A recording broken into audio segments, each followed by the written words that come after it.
Hola, ¿qué tal? Mi nombre es Luis Enrique Flores, soy diseñador de la comunicación gráfica y en esta ocasión, en esta sesión, vamos a ver un tema muy sencillo, pero a la vez elemental para nuestra materia de fundamentos del diseño, que es tipos de representación. El objetivo de este tema es identificar diferentes posibilidades de expresión y su utilización en diferentes tipos de mensajes y contextos. Vamos a comenzar definiendo que una representación la realizamos a través de diferentes signos. Representar significa volver a ser presente. Tenemos nuestra palabra descompuesta con el prefijo re, que implica, como sabemos, reiteración, repetición. Entonces, representamos algo a través de un signo. El ejemplo que siempre utilizo es una manzana. Cuando yo digo la palabra manzana, estoy utilizando un signo textual. La palabra escrita o hablada no remite a cierto objeto, cierto fruto con determinado color, sabor, peso, etc. Lo mismo una imagen de ese mismo fruto, una fotografía o un simple dibujo de un círculo, una línea, un palito y una hoja. Con eso basta para hacernos pensar en una manzana, sin necesidad de tenerla eh, físicamente en tiempo real o en el momento presente.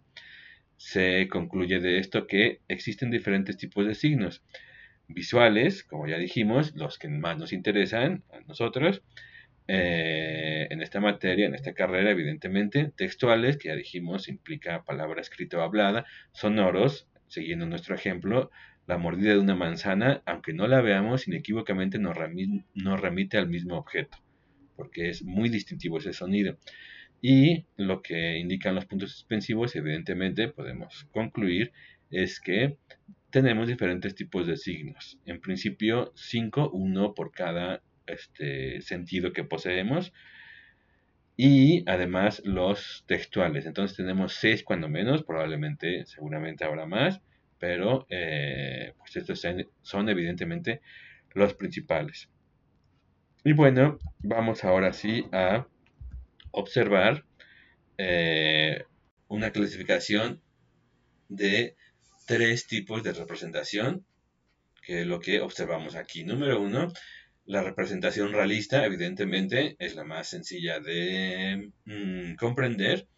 Es el grado máximo de proximidad al objeto real. En este caso, una mujer. De hecho, los tres son figura humana, los tres tipos de representación que tenemos aquí como ejemplos, y específicamente figura cuerpo femenino, son mujeres.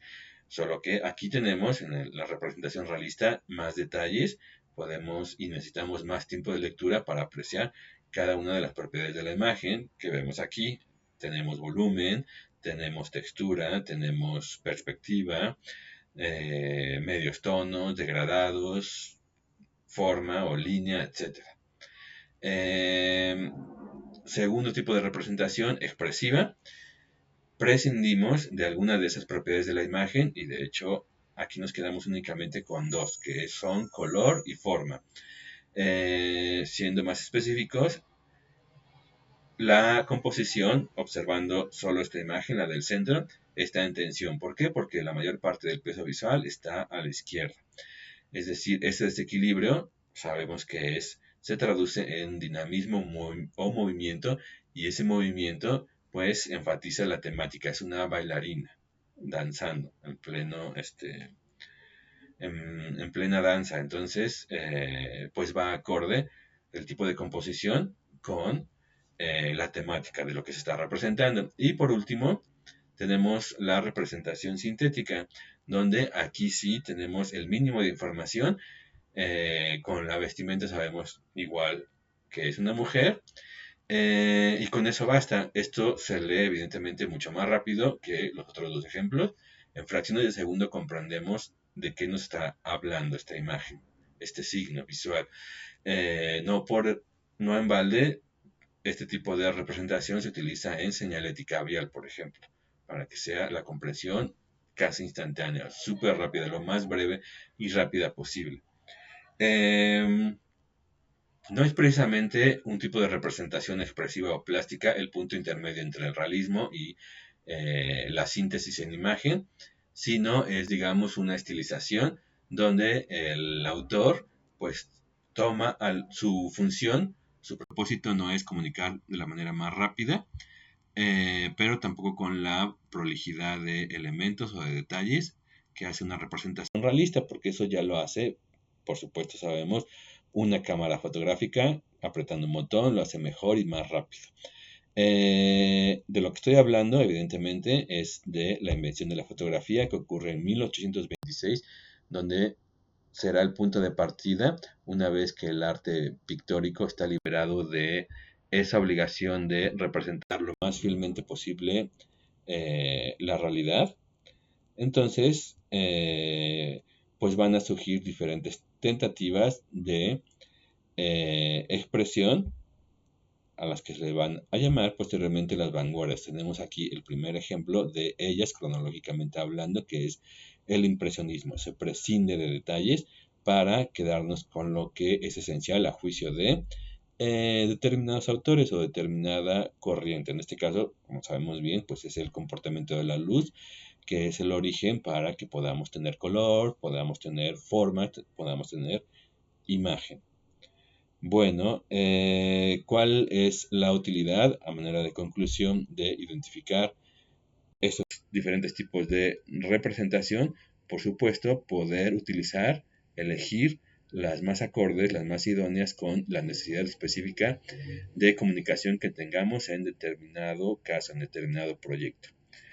O a su vez las posibilidades. Podemos recrear al perceptor con más detalles, con más profusión de elementos en una imagen, o necesitamos hacerlo de manera más veloz, o podemos generar una alternativa diferente, estilizando de acuerdo a determinada subjetividad ese objeto, esa cosa, esa forma como la obtenemos, como la tenemos en la naturaleza.